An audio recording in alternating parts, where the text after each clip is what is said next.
This may be the biggest deadline day we've had for years. We've seen transfer records smashed, deals fall through that we thought were happening last minute, players being held hostage in midair, and players that were in the bomb squad finally getting themselves a new home. So let's go through all the major deals that happened today, because I'll be honest, there was a lot, even overnight, starting with the biggest bombasso of all, Alexander Isak. Listen, it seemed like it was all confirmed. I wake up in the morning, first thing I'm seeing is Ten Hag bombasso. He got sacked, but the Isak deal, £130 million. Liverpool have smashed the British transfer record with that £130 million, breaking a record that has stood all the way since back in 2 months ago. For those of us who remember when they broke the record for Florian Wirtz. Listen, it's something that we all knew was going to happen eventually, sooner rather than later.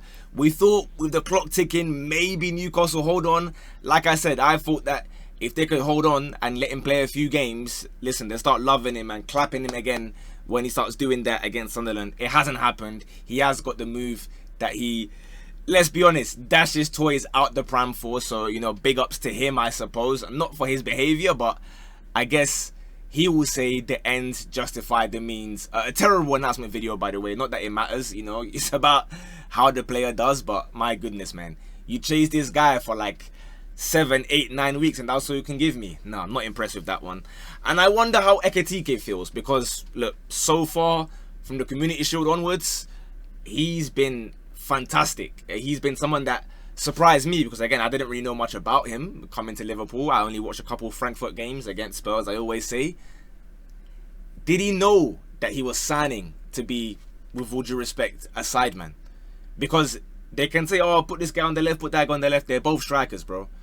I know they can operate on the left, but that's not what you want. And with Liverpool, you got Gakpo, who loves to play on the left. You've got Florian Wirtz, who loves to occupy the left kind of pockets as well. So I don't know how many men they're going to put on the left, and then Salah on an island on his right, hoping for the best. But again, we'll speak more in depth about Isak, maybe like in a separate video, or when we rank every team's transfer windows, because every creator and their dog is doing that at the moment. You're gonna find Paddington Bear doing his tier list of every team's transfer window. So again, subscribe, because tomorrow, this week, you're gonna get that from me too. You pick up the 100k.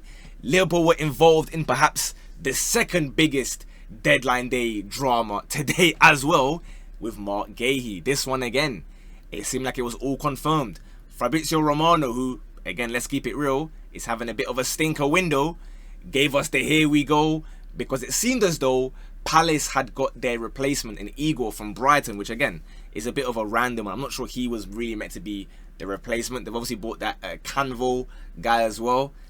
That deal collapsed. Igor went to West Ham, and suddenly it was in jeopardy. Liverpool fans said, hey, he's already had his medical. We saw them leak his farewell video. It was all for nothing in the end, because Glasner said, you dare sell Gahey now with 8 minutes left of the window with no replacement, I quit right now. Sell Gahey, I leave. And in that regards, I mean, what can you do, bro? Sure, 30 million, 35 million is nice, but is it worth losing your gaffer who's won you your first ever trophy in history? I don't know. So I kind of get why in the end they've went to go and do that. But again, let me know if you think it was a good idea, or rather, if you respect Gahey for what he's done. Was it a bad move? Because some would argue, you know, speaking of Newcastle, who they went and got their 50 million man in Johan Wissa today, finally again, another person who banging at the gates, throwing his tools at the pram, writing cryptic Instagram messages. They got their deal done, but Gahey, who has been nothing but respectful, scored a banger just yesterday, did not get his move. I'll be real, I respect Gahey's side of things. I think he's done the right thing. And look, it's a World Cup year, and what's to say that he doesn't get his move in January? I believe he loves Palace enough to say, this is just completely made up, by the way, but I reckon he could do maybe like a extension, but with the full agreement that yes, you are going to go to Liverpool, or whoever pays the money for you, we're not going to stand in your way, but just give us time to get a replacement. Maybe it doesn't, look, I don't know. Let's go to some other teams, because United have done a lot of business today. They've also started their business by getting Lamens, the goalkeeper.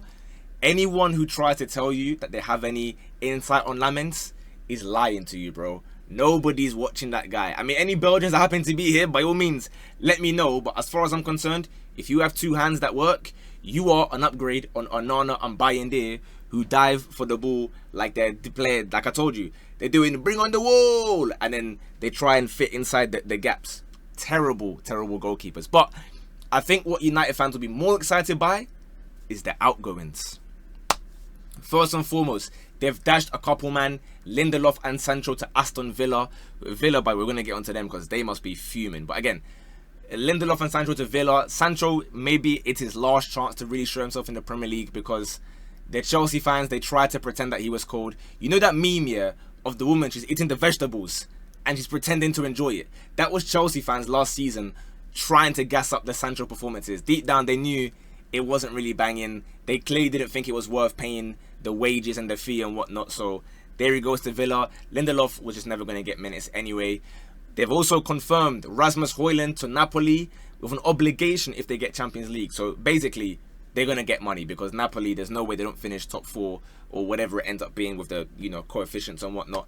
And Anthony received a hero's welcome in Betis. I said it was like he was Hercules, bro. The guy's in his car with his head out the window like Churchill the dog, and everyone said, "Hey, it's Anthony, it's Anthony." So lo and behold, the worst misallocation of resources in Premier League history, maybe even in the history of, you know, printable money, since you could argue Zimbabwe doing hyperinflation back in the day, for those of us who remember. Really, really bad use of money. But they've got 20 million of those finest pound sterlings back from Betis. Finally found the money somewhere in the pocket. I mentioned Villa.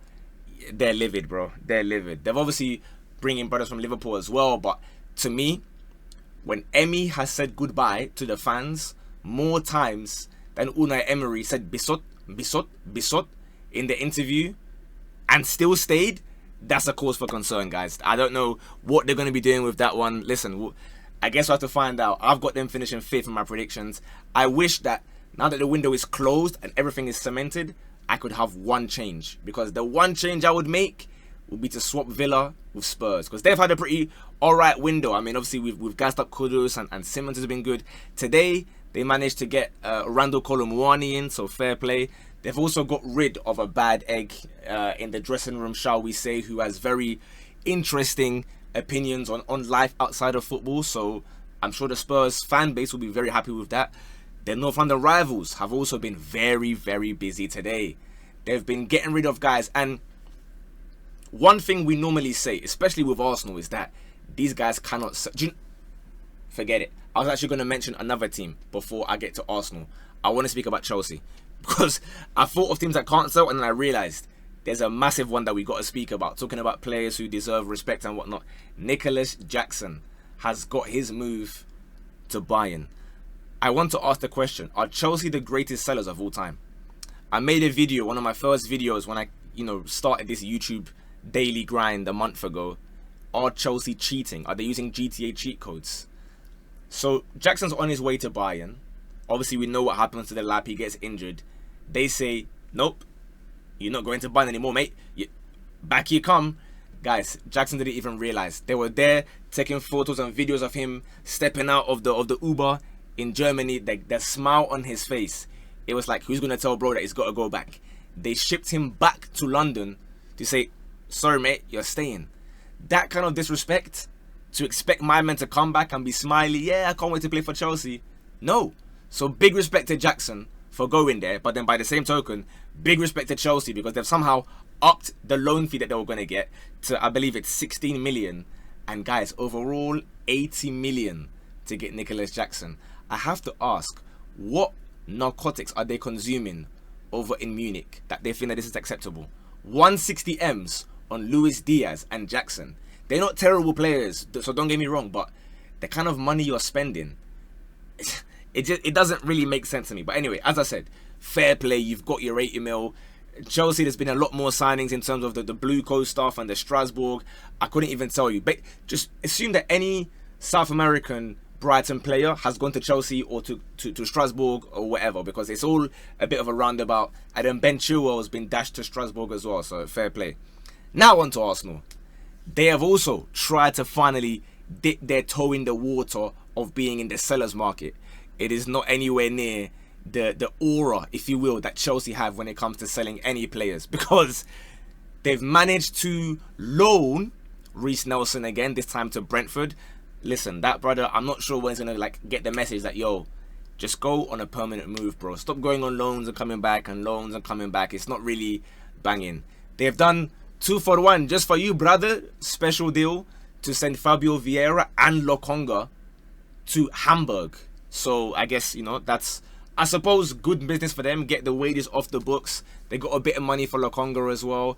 And the biggest one in terms of sales today was Kiwior to Porto. Another one where, to be fair, I think Berto deserves some credit for this one, because he's got him on like a loan with obligation, but the obligation is when he feels like it. So if Berto feels like you must pay the money, you must pay the money now.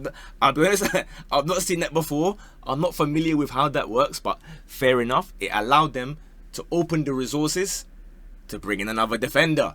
This time, Pierre Hincapié, of course, from Bayer Leverkusen.